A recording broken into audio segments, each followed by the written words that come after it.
David Lifshitz.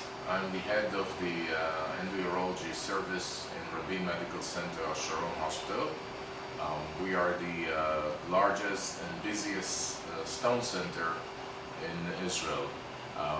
I've been in this business for years.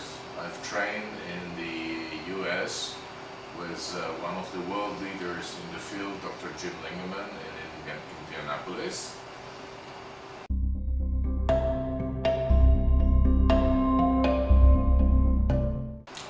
When I returned to Israel in the early 90s, I established the Stone Center in Rabin Medical Center to provide the highest and top quality service to stone patients.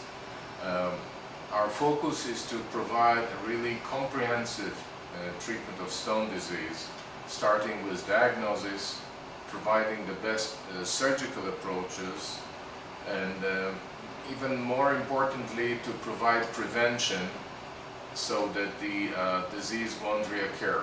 As you probably know, stone disease is a chronic disease, and the recurrence rate can be up to 10% per year, suggesting that almost half of the patient will reoccur with a new stone in 5 years.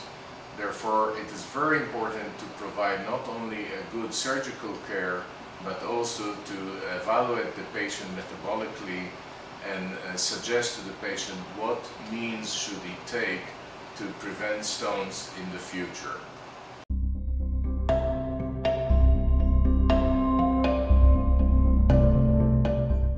In the recent decades, the treatment of stone disease has been completely transformed.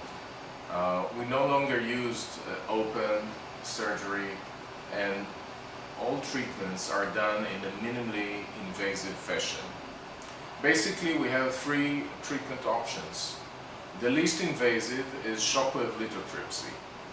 In this option, we use a special machine that produces shock waves, which are directed to the stone under guidance of an X-ray or an ultrasound. The stone is fragmented to small pieces that are able to pass spontaneously later in the urine. The second approach, which is a little bit more invasive, is called ureteroscopy. In this approach, we use special telescopes which are inserted through the urethra into the bladder and then into the ureter, which is the tube connecting the kidney to the bladder. And we are able, using this approach, to treat stones located in the ureter or in the kidney. The third approach is percutaneous nephrolithotomy. This approach is the more invasive of the 3.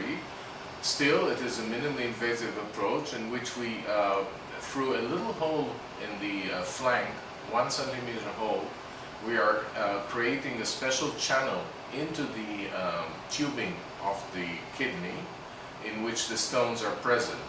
And then we can use special technology which allows us to break the stones and also to evacuate the fragments.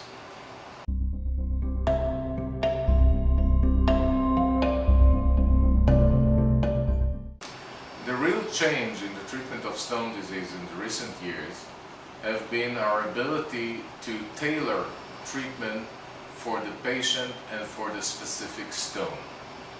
Factors such as stone density, the stone burden, the patient's body habitus are all very important in deciding what is the best option for the patient. It is extremely important to have all 3 options in the highest standard available. And in the Rabin Center, we invested a lot, you can see here in this room, to have the best equipment to provide all 3 options. So discussing the first option, which is the least invasive approach, the shockwave lithotripsy, this approach is very dependent on the technology which you use. Here in the Rabin Medical Center, we use the best and most up-to-date technology for shockwave lithotripsy, so that the statistic chances of stone breakage are the highest, because whatever you do, you're not going to get a 100% success rate in shockwave lithotripsy, or in ureteroscopy for that matter.